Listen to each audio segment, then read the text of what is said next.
যারা ভাপানো মাছ খেতে পছন্দ করেন তাদের কাছে আমার এই আজকের রেসিপিটা ভালো লাগবে। আসসালামু আলাইকুম। আজকে ট্যাংরা মাছের একটা রেসিপি দেখাবো। রেসিপি শুরু করার আগে মশলাগুলো ব্লেন্ডারে ব্লেন্ড করে নেব। শুকনো মরিচ, কাঁচামরিচ, রসুন, পেঁয়াজ আর জিরা এইভাবে নিয়েছি 1.5 চামচের মতো। এবার ব্লেন্ড করে নিয়ে নিলাম। এরপর ট্যাংরা মাছগুলো এই সাইজের ট্যাংরা মাছগুলো আমি নিয়েছি। ট্যাংরা মাছের মতোই আমি লম্বা লম্বা করে আলুগুলোও কেটেছি, যাতে একদম মাছের মতোই মনে হয়। লবণ দিয়ে দিলাম স্বাদ মতো, হলুদ গুঁড়ো আর সেই ব্লেন্ড করে রাখা মশলাটা দিয়ে এখন হাতের সাহায্যে ভালো করে মিক্স করে নেব। অনেকেই মাছ খুব কষিয়ে খেতে ভালোবাসে, তো এটা অতটা কষাতে হবে না। মানে যারা ভাপ দিয়ে ইলিশ মাছ বা অন্যান্য মাছ খান তাদের কাছে এই রেসিপিটা কিন্তু ভালো লাগবে। এরকম সুন্দর করে মিক্স করে নিলাম। এরপর ওই যে ব্লেন্ডারটা ভালো করে ধুয়ে পানি দিয়ে দিলাম 1 গাদা, দিয়ে একদম চুলায় বসিয়ে দিলাম।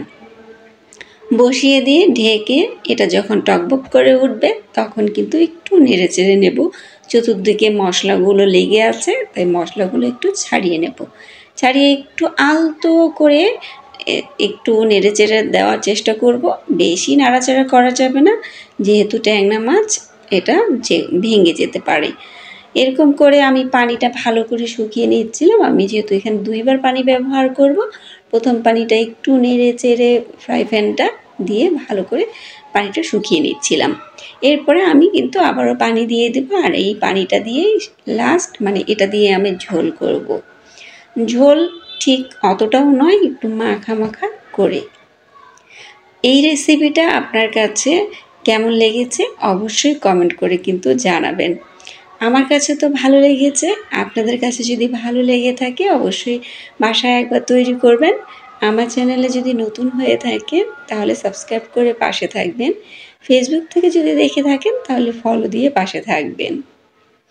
আমি এখন একটু পরিবেশন করে নিচ্ছি।